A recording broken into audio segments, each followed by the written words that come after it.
Hello guys, welcome back to my YouTube channel. ഇഫ്താറിന് ഒരുപാട് varieties try ചെയ്യുന്ന ആൾക്കാരാവില്ലേ എല്ലാവരും. ഞാനും അങ്ങനെ തന്നെയാണ്.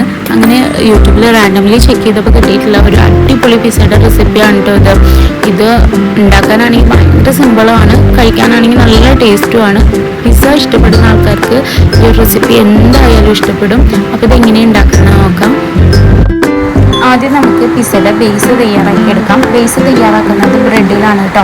അപ്പോൾ ഞാൻ അതിന് വേണ്ടിയിട്ട് ഒരു 7 ബ്രെഡ് എടുത്തിട്ട് ചെറിയ കഷ്ണങ്ങളാക്കിയിട്ട് അരിഞ്ഞു വെച്ചിട്ടുണ്ട്. ഒരു ക്യൂബ് പോലെ അരിഞ്ഞു വെച്ചിട്ടുണ്ട് കേട്ടോ. ഞാൻ അത് ഈ വീഡിയോയിൽ ഉൾപ്പെടുത്തിയിട്ടില്ല, കാരണം ബ്രെഡ് കട്ട് ചെയ്യാനൊക്കെ എല്ലാവർക്കും അറിയാം.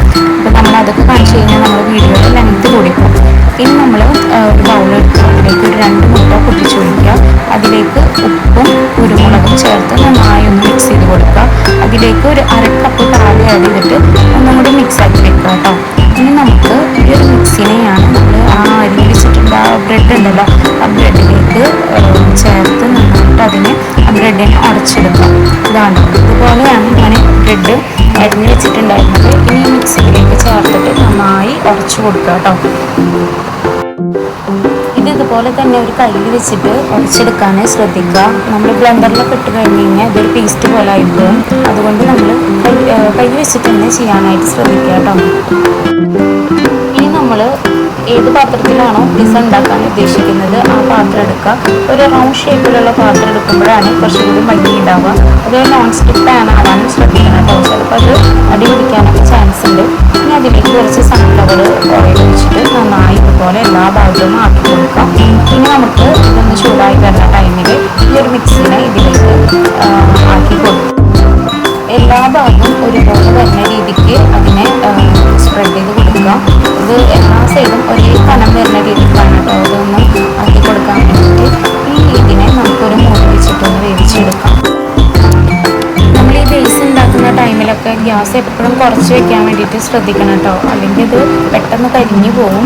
ഇനി ഇതൊരു 2-3 മിനിറ്റ് കഴിഞ്ഞ് എടുക്കുമ്പോൾ ഇതിൻ്റെ മേലത്തെ ബ്രെഡിൻ്റെ മേലത്തെ വെള്ളമൊക്കെ വറ്റിയ പോലെ നമുക്ക് കാണും. ആ ടൈമിൽ ഇതുപോലെ ഒരു പാത്രം വെച്ചിട്ട് നമ്മൾ എന്ത് ചെയ്യുക, ഇതിങ്ങനെ മറിച്ചിട്ട് കൊടുക്കുക. ഇതുപോലെ തന്നെ ചെയ്യണം. വല്ല കോരിയൊക്കെ വെച്ചിട്ട് ചെയ്യാൻ നോക്കി കഴിഞ്ഞാൽ ചിലപ്പോൾ ഇത് മുറിഞ്ഞു പോവും. അതുകൊണ്ട് ഇതുപോലെ തന്നെ ഒരു പാത്രം ഉപയോഗിച്ച് വേണം നമ്മളിത് മറിച്ചിട്ട് കൊടുക്കാൻ വേണ്ടിയിട്ട്. ഇത് മറിച്ചിട്ട് പാടെ നമ്മളിത് എന്ത് ചെയ്യണം, ഗ്യാസ് ഓഫ് ചെയ്യണം. ഓഫ് ചെയ്തിട്ട് വേണം നമ്മളിതിൻ്റെ മേലക്കുള്ള സോസും ബാക്കി കാര്യങ്ങളൊക്കെ ചെയ്തെടുക്കാം. ഇനി ഞാൻ ഇതിലേക്ക് നല്ല രീതിയിൽ സോസ് ഒഴിച്ചു കൊടുക്കുന്നുണ്ട്. കുറച്ചധികം സോസ് നമ്മളിതിലേക്ക് ഒഴിച്ചു കൊടുക്കാം. ഇനി ഞാൻ ഇടുന്നത് ഒറിഗാനോയാണ് കേട്ടോ. ഒറിഗാനോ നമ്മുടെ വീട്ടിലില്ലെങ്കിലും കുഴപ്പമില്ല, അത് ഇടണം എന്നില്ല, നിർബന്ധമില്ല, ഞാനിപ്പോൾ ഉള്ള കാരണം ഇട്ടതാണ് കേട്ടോ. ഇനി ഞാനിതിലേക്ക് സബോളയും ക്യാപ്സിക്കവും തക്കാളിയും പിന്നെ ബജിമുളക് റൗണ്ടിന് കട്ട് ചെയ്തിട്ടാണ് കേട്ടോ ഇടുന്നത്. ബജിമുളക് ഇല്ലെങ്കിലും കുഴപ്പമില്ല കേട്ടോ, സാധാ മുളകായാലും നമുക്കിതിലേക്ക് ആഡ് ചെയ്ത് കൊടുക്കാം. അങ്ങനെയുള്ള കാരണം പറ്റുന്നതാണ്. ഇനി നമ്മളിതിലേക്ക് കുറച്ച് മൊസറല്ല ചീസ് മല്ലിയിലും കൂടിയിട്ട് ആഡ് ചെയ്ത് കൊടുക്കുന്നുണ്ട് കേട്ടോ. നമ്മളിതിലേക്ക് വേണ്ട ഒരു മെയിൻ ഇൻഗ്രീഡിയൻ്റ് ഉണ്ട്, നമ്മുടെ ചിക്കൻ. അപ്പോൾ ചിക്കൻ ഞാൻ ഓൾറെഡി വേവിച്ച് പ്രിസർവ് വെച്ചിട്ടുണ്ടായിരുന്നു. അതൊന്ന് ഫ്രൈ ചെയ്ത് കൊടുക്കേണ്ട ഇത് മാത്രമേ ഉള്ളൂ. ഇനി നമുക്ക് അത് ഫ്രൈ ചെയ്തെടുക്കാം. ഇനി ചിക്കൻ കഴിക്കാത്ത ആൾക്കാരാണെങ്കിൽ നമുക്ക് ഇതിൻ്റെ പകരം എഗ്ഗ് യൂസ് ചെയ്യാം കേട്ടോ. ചിക്കൻ ഇടുന്നതിൻ്റെ പകരം ഇതുപോലെ എഗ്ഗ് ചെറിയ കഷ്ണങ്ങളാക്കിയിട്ട് ഇട്ടാലും മതി. ഇതാ ഞാൻ ആ വേവിച്ച് വെച്ചിട്ടുള്ള ചിക്കനെ നമ്മൾ ചൂടായിട്ടുള്ള എണ്ണയിലേക്ക് ഇട്ട് കൊടുക്കുകയാണ്. ഇതിന് മേലെ ഞാൻ കുറച്ച് ഉപ്പും അതുപോലെ തന്നെ കുരുമുളക് പൊടിയും ആഡ് ചെയ്ത് കൊടുക്കുന്നുണ്ട്. എന്നിട്ട് ഇത് നന്നായി നമുക്ക് ഫ്രൈ ആക്കി എടുക്കാം. ഇത് നമ്മുടെ ചിക്കനെ നന്നായി ആയി വന്നിട്ടുണ്ട്. ഇനി ചിക്കനെ എണ്ണയിൽ നിന്ന് കോരി മാറ്റിയിട്ട് നമ്മുടെ പിസ്സയുടെ ബേസിൻ്റെ മേലേക്ക് നമുക്ക് ആഡ് ചെയ്ത് കൊടുക്കാം. ചിക്കൻ ആഡ് ചെയ്ത് കഴിഞ്ഞ് കഴിഞ്ഞാൽ കുറച്ച് മൊസറല്ല ചീസും കൂടി നമ്മൾ മേലിട്ട് കൊടുക്കുക.